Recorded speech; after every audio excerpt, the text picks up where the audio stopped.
नमस्कार दोस्तों, राधे राधे, जय श्री कृष्णा। बृहस्पतिवार व्रत कथा।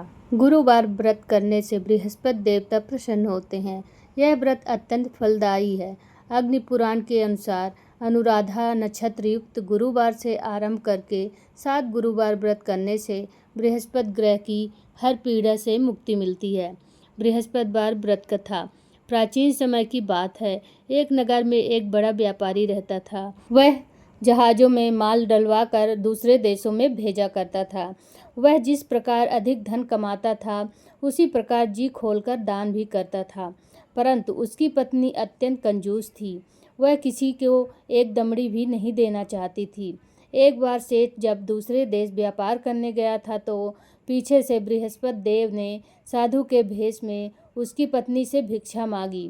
व्यापारी की पत्नी बृहस्पति देव से बोली, हे साधु महाराज, मैं इस दान पुण्य से तंग आ चुकी हूँ।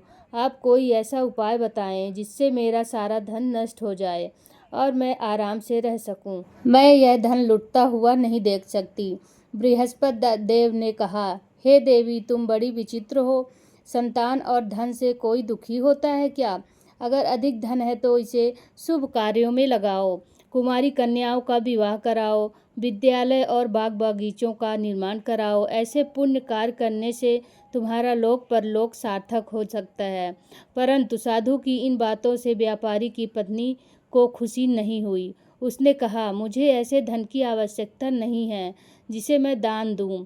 तब बृहस्पति देव बोले, यदि तुम्हारी ऐसी इच्छा है तो तुम एक उपाय करना। 7 बृहस्पतिवार घर को गोबर से लीपना, अपने केशों को पीली मिट्टी से धोना, केशों को धोते समय स्नान करना, व्यापारी से हजामत बनाने को कहना और भोजन में मांस मदिरा खाना, कपड़े अपने घर में धोना। ऐसा करने से तुम्हारा सारा धन नष्ट हो जाएगा। इतना कहकर बृहस्पति देव अंतर्ध्यान हो गए।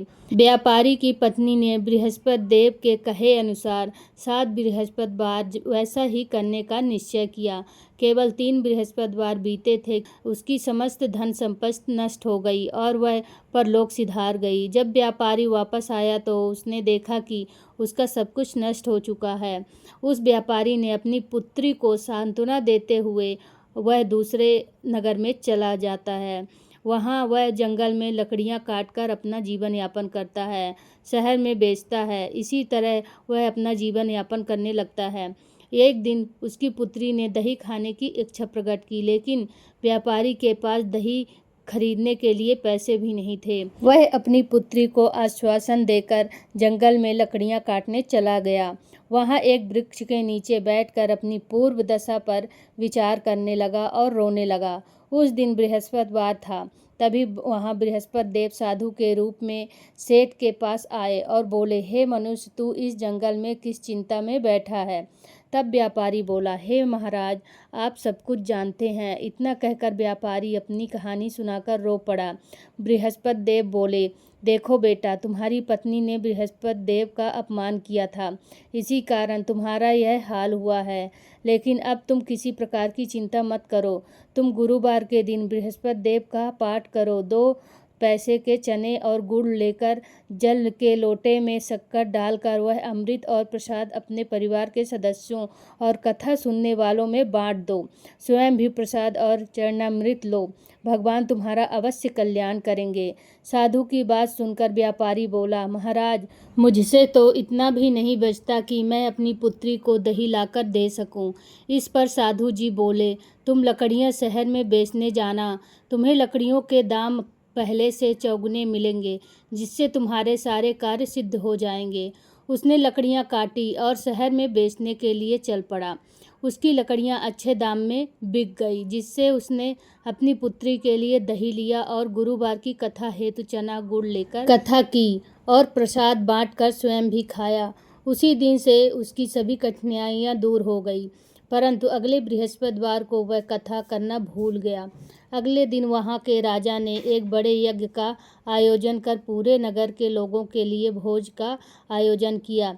राजा की आज्ञा अनुसार पूरा नगर राजा के महल में भोज करने गया, लेकिन व्यापारी व उसकी पुत्री तनिक विलंब से पहुँचे। अतः उन दोनों को राजा ने महल में ले जाकर भोजन कराया।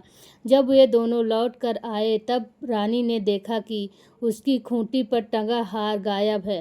रानी को व्यापारी और उसकी पुत्री पर संदेह हुआ कि उसका हार उन दोनों ने ही चुराया है। राजा की आज्ञा से उन दोनों को कारावास की कोठरी में कैद कर दिया गया। कैद में पड़कर दोनों अत्यंत दुखी हुए। वहां उन्होंने बृहस्पति देवता का स्मरण किया। बृहस्पति देव ने प्रकट होकर व्यापारी को उसकी भूल का आभास कराया और उन्हें सलाह दी कि गुरुवार के दिन कैद खाने के दरवाजे पर तुम्हें 2 पैसे मिलेंगे। उनसे तुम चने और मुनक्का मंगवा कर विधि पूर्वक बृहस्पति देवता का पूजन करना, तुम्हारे सब दुख दूर हो जाएंगे। बृहस्पतिवार को कैदखाने के द्वार पर उन्हें 2 पैसे मिले। बाहर सड़क पर एक स्त्री जा रही थी। व्यापारी ने उसे बुलाकर गुड़ और चने लाने को कहा। इस पर वह स्त्री बोली, मैं अपनी बहू के लिए गहने लेने जा रही हूँ, मेरे पास समय नहीं है। इतना कहकर वह चली गई। थोड़ी देर बाद वहाँ से एक और स्त्री निकली। व्यापारी ने उसे बुलाकर कहा कि हे बहन, मुझे बृहस्पतिवार की कथा करनी है, तुम मुझे 2 पैसे का गुड़ चना लाकर दो। बृहस्पति देव का नाम सुनकर वह स्त्री बोली, भाई मैं तुम्हें अभी गुड़ चना लाकर देती हूँ। मेरा इकलौता पुत्र मर गया है, मैं उसके लिए कफन लेने जा रही थी, लेकिन मैं पहले तुम्हारा काम करूँगी, इसके बाद अपने पुत्र के लिए कफन लाऊंगी। वह स्त्री बाजार से व्यापारी के लिए गुड़ चना ले आई और स्वयं भी बृहस्पति देव की कथा सुनी। कथा के समाप्त होने पर वह स्त्री कफन लेकर अपने घर गई और घर पर लोग उसके पुत्र की लाश को राम राम सत्य है कहते हुए शमशान ले जाने की तैयारी कर रहे थे। स्त्री बोली, मुझे अपने लड़के का मुख देख लेने दो। अपने पुत्र का मुख देखकर उस स्त्री ने उसके मुंह में प्रसाद और चरणामृत डाला। प्रसाद और चरणामृत के प्रभाव से वह पुनः जीवित हो गया। पहली स्त्री जिसने बृहस्पति देव का निरादर किया था, वह जब अपने पुत्र के विवाह हेतु पुत्र वधू के लिए गहने लेकर लौटी और जैसे ही उसका पुत्र घोड़ी पर बैठकर निकला, वैसे ही घोड़ी ने ऐसी उछाल मारी कि वह घोड़ी से गिरकर मर गया। वो यह देख स्त्री रो रोकर बृहस्पति देव से क्षमा याचना करने लगी। उस स्त्री की याचना से बृहस्पति देव साधु वेश में वहां पहुंचकर कहने लगे, देवी तुम्हें अधिक विलाप करने की आवश्यकता नहीं है, यह बृहस्पति देव का अनादर करने के कारण हुआ है। तुम वापस जाकर मेरे भक्त से क्षमा मांगकर कथा सुनो, तब ही तुम्हारी मनोकामना पूर्ण होगी। जेल में जाकर उस स्त्री ने व्यापारी से माफ़ी मांगी और कथा सुनी। कथा के उपरांत वह प्रसाद और चरणामृत लेकर अपने घर वापस गई।